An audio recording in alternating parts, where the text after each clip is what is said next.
I've been delivering pizza for 3 years now, and you learn to rely heavily on your gut. If a house looks too dark or a situation feels off, you trust that instinct. But one rainy Tuesday night, close to midnight, I ignored my gut because I was only 2 weeks away from paying off my tuition, and I wanted the tip. The order was for a large pepperoni pizza and a 2-liter soda, placed under the name Mark. The address took me down a winding, unlit back road that eventually turned into a long dirt driveway completely enveloped by overgrown weeping willow trees. At the end of the path sat a massive 2-story Victorian house.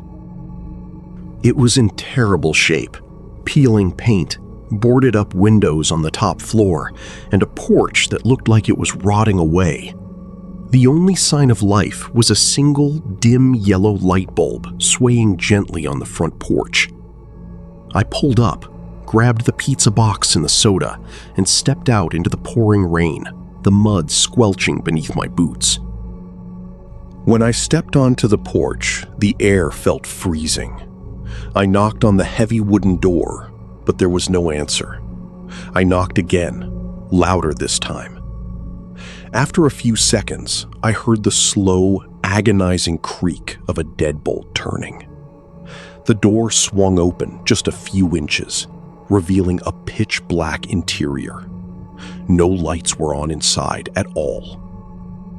A voice from the darkness, sounding incredibly strained and unnaturally high-pitched, said, "Just step inside and put it on the table, please.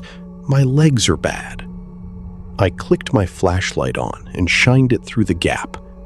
The beam hit a narrow hallway, completely bare of any furniture, except for a wooden chair about 10 feet in. Sitting on the chair was what looked like a person draped entirely in a dirty white sheet, completely motionless. My blood ran cold. The sheer wrongness of the image made my breath hitch. I took a step back and said, "Sir, I can't enter the residence. It's company policy.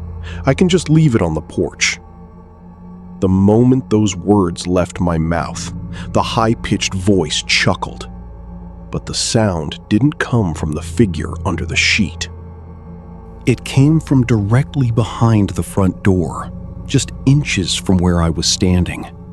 Before I could react, a pale, filthy hand reached out from behind the door, trying to grab my jacket.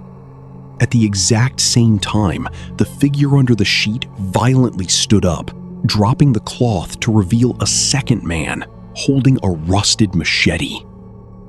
Terror completely took over. I dropped the pizza and the soda, jumped off the side of the porch railing, and sprinted through the mud toward my car. Behind me, I could hear the heavy, frantic thudding of both men chasing me through the downpour. I dove into the driver's seat, slammed the door shut, and locked it just as a heavy blow struck my driver's side window, cracking the glass. I turned the key, threw the car into reverse, and tore down the dirt driveway, my tires spinning wildly in the mud. When the police investigated the property the next day, they found out the house had been abandoned for a decade. Even worse, they found a makeshift camp in the basement with several zip ties, a roll of duct tape, and a camcorder set up on a tripod. I quit my job the very next day.